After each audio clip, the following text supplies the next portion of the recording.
Hello, I'm Mary Gwyn, Chief Innovator of Apartment Dynamics, welcoming you to another episode of PX Multifamily, the People Experience Podcast. Firing people. Who likes that? If you do, then I'm a little actually concerned about you and you should take some time off or something. Bringing it up today is because I think we didn't do so great at letting somebody go. We didn't do our best. So what do I mean by doing your best at firing someone? Well, when someone is fired they shouldn't leave upset. They shouldn't have questions like, why was I fired? They shouldn't feel blindsided. They should understand why they were let go. And that's something I just don't think we did well today. So I want to talk about it. I can give you an example where I'm pretty certain I probably didn't do a very good job. It was, granted, a long time ago, but I really don't think I did a good job. I had a property manager that was just really not performing. I had her come to my office so that it would be off property. Don't know if that was a good decision or a bad decision, but I know it blew up. I sat her down, and whatever I said to her, and I don't remember what it was, but whatever it was, she got so angry, really angry. And the next thing I knew, she was coming over the desk. I did a bad job. And I have tried over the years to do better so that somebody leaves well or as well as they can. And I'm going to talk to you today about a process that hopefully I think will help you help people who need to leave well. As I said, I hope nobody enjoys it. The employer doesn't enjoy it, and certainly not the employee. But it's sometimes a really critical part of what it means for us to do the best we can at our multifamily mission. Sometimes we just have to do it. So let's talk about making the experience the best it can be. So I've got tips for you today. The first tip is that it should never be a surprise. When you fire someone, it should never be a surprise to them. There should have been clear, concise discussions. There should have been deadlines and goals. Then whenever you gave that, it should be done, except reiterate it in writing, either a true written reprimand, that ugly form, or an email if that can be more appropriate. If you can keep from that emotional warning statement, follow up in an email or a memo, or again, if you need to, with that big ugly form. But it should always be done in writing, because no matter how clearly and nicely you try to say it, there are emotions involved, and people shut down a little bit emotionally. I can tell you, I had an example recently where this wonderful, wonderful employee of ours, I just already know when it's an emotional or a tough conversation, he shuts down a little bit. So you have to give him a little bit of grace and give him time to, I guess, catch up, because the moment it's emotionally charged, he shuts down and his ears shut at first. I know this about him, so I try to keep the emotion totally out of any serious discussion we have. And then I pause and I recap in writing, just so he has time to make sure he got it all. Everybody processes in different ways. Everybody does. But certain things are the same. And so that leads me to my second tip. My second tip is, if you're going to fire someone, take the time to script it and rehearse it. Script it and rehearse it for them and for you. And if you have time or need to, run it by your HR, but tell the person you're firing, tell them the truth and the facts. Not at that moment should you be winging it. That is not the discussion you wing. You think, well, I already know what the problem is. I'm just going to go and do it. No, you should script it and rehearse it.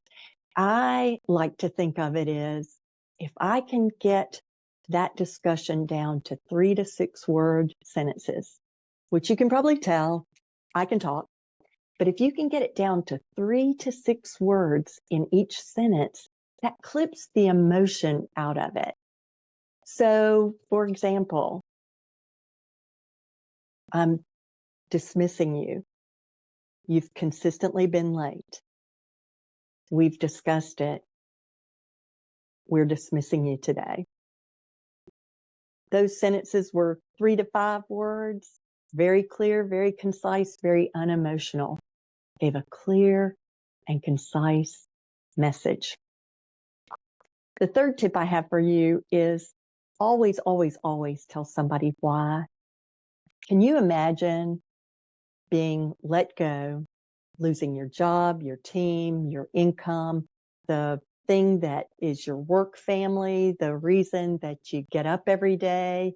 Can you imagine losing all that and not knowing why, being totally blindsided? You don't know what you did, and you don't know how to fix it so it doesn't happen again at your next employer. Nothing is more frustrating to somebody who's losing his or her job, income, work, family, all of those things than not knowing why. So don't beat them up with it, but let them know. Don't beat them up, but have prepared that 3 to 6 word sentence structure and tell them the why that you let them go. If they aren't clear on it, then it just builds up in frustration. And almost always the calls I get after somebody's been let go are because they didn't feel they were told why. They asked why, but the person who let them go said, oh, you need to call HR, or, oh, you know why, or something like that. Well, if they knew why, they wouldn't have been asking. So you get it clear. Dismissing you today. There have been repeated tardiness issues. Despite discussions, it's continued. Give them a moment to process. Then let them ask questions, pause, but stick to that script as much as you can. So here's my bonus tip for you. Please, please, please do not say you're sorry. Do not say, I'm sorry, I'm going to have to let you go today. Do not say that. If you were sorry, you wouldn't be doing it. And if you have to apologize, then you probably shouldn't be firing them today. So do not apologize. Think about what you would want if your roles were reversed. That's what you really should do. I would go back to just adding a few HR tips. If you take the time to hire well and train well, then you're less likely to have to become a good firer, by the way. So if you orient and you're prompt and clear and concise, if there's feedback they need, you're probably going to be less likely to need to be a good firer. Those things really help. After all, who wants to be that expert firer? But if you have to do it like you'd want to be treated. Be fair, be kind, be concise, keep it unemotional.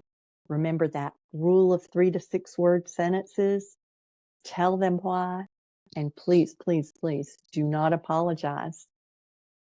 Well, I definitely don't want to win an award for good firing, but I have followed my own rules a few times and had way different results from the time that the woman tried to come over the desk at me.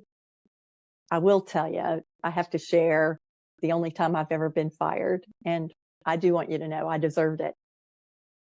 I had this great job while I was in college working at the local newspaper. I was a college student and it was a night job. And generally, that first hour or so that I was there, I got to do my homework. So since the job didn't kick in for that first hour, I got kind of slack about when I got there. I didn't report on time. After all, that first hour was mine anyway. Needless to say, my employer did not see it that way, and I was fired for not being on time.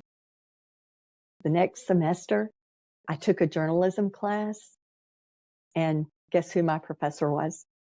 Yep, it was the editor of the paper who had fired me. Ugh.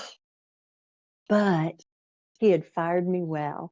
And while it was humbling and I was a little embarrassed at first, he had let me go so well that I was able to get an A in his class. I mean, he wasn't making up for anything. I earned that A. And I was on time to class too, by the way. Guys, fire well.